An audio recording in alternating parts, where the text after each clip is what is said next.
David Ameller, au psaume 18, Perek Yutret, Pasuk Zaïd, verset 7. Batsarli ekra Hachem. Dans mon étroitesse, dans ma souffrance, j'ai appelé Hachem. C'est El Elokai Eshavea, Ashavea. Et j'ai prié à mon Dieu. Ishma Behechalo Koli. Depuis son Echal, son sanctuaire, il entend ma voix.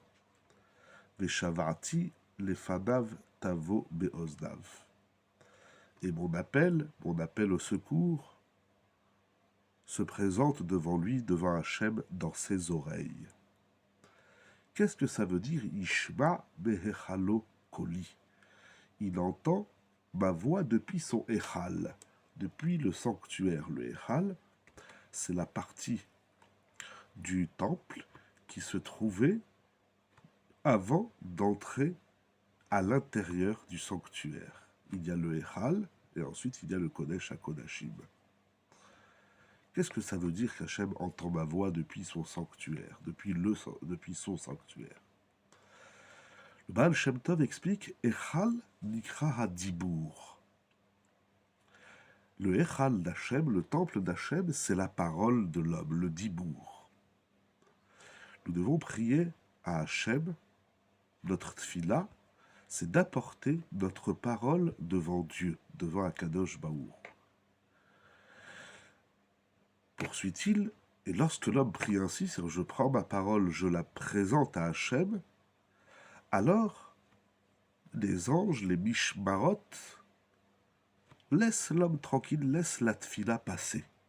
Qu'est-ce que ça veut dire que la parole, c'est le Echal d'Hachem, au point que lorsque on adresse notre parole à Hachem, eh bien, on est dans le sanctuaire, dans le Echal, et rien ne gêne notre tfila de monter vers Akadosh Baruch. Pour expliquer cela, il rapporte un machal, une image, une parabole. Il y a un roi qui a perdu son anneau avec lequel il scelle ses courriers, etc. Le sceau du roi, Chotam HaMelech. Bien sûr, c'est un grand problème pour le roi d'avoir perdu son anneau, son sceau. Et voilà qu'un villageois, un homme simple du peuple, a trouvé cet anneau. C'est pour lui déjà une grande joie, une grande simcha, puisque avec cet anneau, c'est un passe-partout. Mais plus que cela, lorsqu'il va se présenter au palais et demander de rentrer voir le roi, d'ordinaire, on ne le laisse pas rentrer, puisque d'abord, il ne représente pas quelque chose de si important, c'est un simple villageois. Mais de toute évidence, quiconque veut aller voir le roi a besoin de rendez-vous, il y a tout un protocole. Cependant, puisqu'il transporte le sceau du roi, toutes les portes lui sont ouvertes. Il n'y a rien qui freine son entrée. Et même plus, on s'empresse de le faire rentrer vers le roi, parce que c'est pour le roi un grand plaisir que de retrouver son anneau, son sceau. Ainsi, Akadosh Baruch Hu attend, aspire, il est Begagea à Haradibour.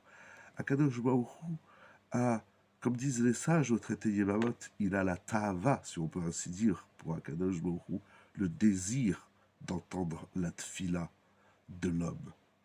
Et c'est ainsi, comme nous allons expliquer le pasuk, Ishma mechalo koli deinu mechamat hadibour.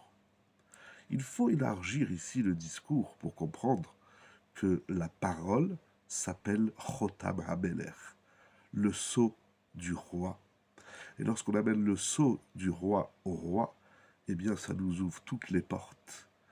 Et on s'empresse même de nous laisser rentrer devant le roi. Peut-être et certainement, parce que dans Bereshit, la Torah nous dit Vaïpach be'apav nishmat chaim. Akadosh Baruch Hu a insufflé en l'homme une âme de vie, nishmat chaim. Comment se traduit, s'exprime ce souffle divin qui a été insufflé en l'homme. Le Targum Onkelos, Vatei Adam, Vayi Adam le Nefesh Raya, et l'homme devient une âme vivante. Le Targum Onkelos, bien connu, à retenir, nous dit que l'homme devient Ruach Memalela. Kadosh Baruch Hu a insufflé en l'homme de son souffle, et il va permettre à l'homme de devenir un être parlant. La parole, c'est le sceau divin, c'est le souffle divin qu'Akadosh Baruch Hu a insufflé en l'homme. Akadosh Baruch Hu a pris, comme explique Rav Moshe Shapira, dans Shuvi Vedecheze Binyan Vechorban, Akadosh Baruch Hu a pris son Koach HaDibur, l'énergie de la parole avec laquelle il a créé le monde, il a donné la Torah, il entretient le monde, il gère le monde, tout se fait par la parole divine, par la parole d'Hachem, comme nous dit David Ameller d'ailleurs dans d'autres versets. Et cette parole divine, Akadosh Baruch Hu, il l'a offert à l'homme. Ce pouvoir de parler. La parole est une dimension divine, elle est donc le Chotam Ameller.